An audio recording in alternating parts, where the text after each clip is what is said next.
अजय प्रहार चैनल में आपका स्वागत है।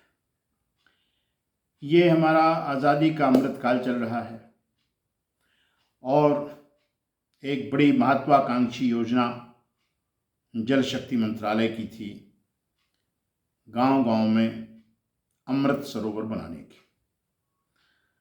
अमृत सरोवरों की स्थिति कुछ कहने लायक नहीं है। पहले तो आपको ये पता होना चाहिए कि सरकार की मंशा क्या थी। जो आलेख थे उनमें क्या कल्पना की गई थी।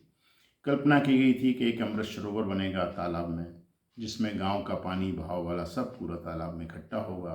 वो धीरे धीरे छलके निथर करके पानी शुद्ध होगा, जिसमें एक रपटा बनाया जाएगा कि जानवर जाके आराम से उसमें पानी पी सकें। और घाट पर चारों ओर जो उसका सरफेस बनेगा उसमें वृक्ष लगाए जाएंगे, अच्छे छायादार और फलदार, और बेंचें बनी होंगी ताकि शाम की टाइम गांव के लोग सैर सपाटा करके वहां घूमें, आपस में बैठें, विचार विनिमय करें। और राष्ट्रीय पर्वों पर वहां पर ध्वजारोहण भी हो, जिसमें गांव के सब लोग शामिल हों। ये कुल मिलाकर के एक परिकल्पना भारत सरकार की, राज्य सरकार की, और वो जिला प्रशासन को उसे करना था।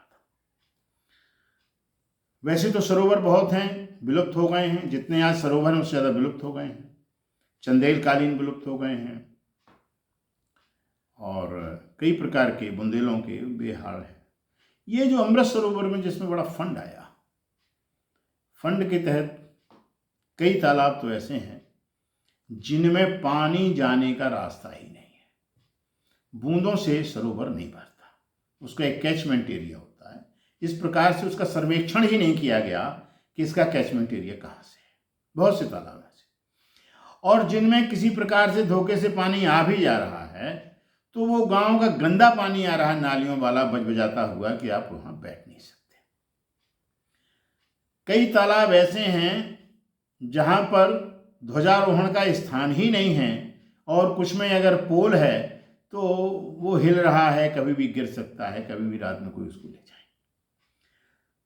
इतनी बदहाल स्थिति हमने अमृत सरोवरों की तब की है जब ये सरकार के द्वारा बनाए गए हैं।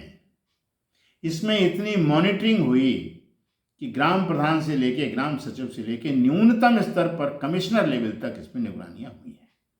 और नोडल अधिकारी भी आते हैं कभी कभी, तो वो भी अमृत सरोवर घूमने आते हैं। एक आध अमृत सरोवर कोई ऐसा हो जाता है, इसको दिखा के वो पूरा। ये इतना, मतलब हम कहाँ जा रहे हैं। जल संरक्षण के लिए अमृत सरोवरों की संरचना की बात आई थी, किससे पानी आएगा, पानी इकट्ठा होगा और वो ग्राउंड वाटर हमारा ठीक होगा। चंदेलकालीन तालाब बेहाल है। हमारे जो बंधा बने, बंधों से जो तालाब सुनियोजित किए गए, किससे इसमें पानी आएगा, बंधे ही बड़ी विचित्र स्थिति में हैं। कहीं पानी है, कहीं पानी नहीं है, कहीं फाटक खुल गया तो बंद नहीं हो रहा, बंद हो गया तो खुल नहीं रहा। अरे इतनी अव्यवस्था हमने जल अराजकता की पैदा कर दी। यद्यपि पानी इतना ज़्यादा कहीं कहीं बरसा है, और कहीं कहीं बिल्कुल, बुंदेलखंड तो इसमें जैसे सूखे से भी बुरी स्थिति में है। छिड़काव होता है 10, 20, 25 बूंदों का और चला गया बादल। तो अमृत सरोवर की परिकल्पना को हमने चौपट कर दिया, और आज तक, जहां तक मेरी स्मरण शक्ति है, कि अमृत सरोवर की इस बदहाली को लेकर के किसी को पनिशमेंट भी नहीं मिला, किसी की बजट की ऑडिटिंग भी नहीं हुई, कोई आकलन नहीं हुआ कि कितना बजट था, कितना खुदना चाहिए, कितना खुदा, कैसे खुदा, क्या हुआ, कुछ नहीं है। ये पूरी की पूरी शासन द्वारा आंख मूंद करके, प्रशासन द्वारा स्वेच्छाचारिता करके लूटने वालों को लूटने की छूट दे दी गई है। और इसीलिए अमृत सरोवर अमृत काल में एक अप्रत्याशित रूप से लूट केंद्र के रूप में अपनी अस्मिता को लिए बहा रहे हैं आंसू। अमृत सरोवर कह रहे हैं कि हम काहे के अमृत हैं, हमारा अमृत तो लूट ले गए, अब तो हम विषकुंड बन गए। इन्हीं शब्दों के साथ धन्यवाद। जय हिंद।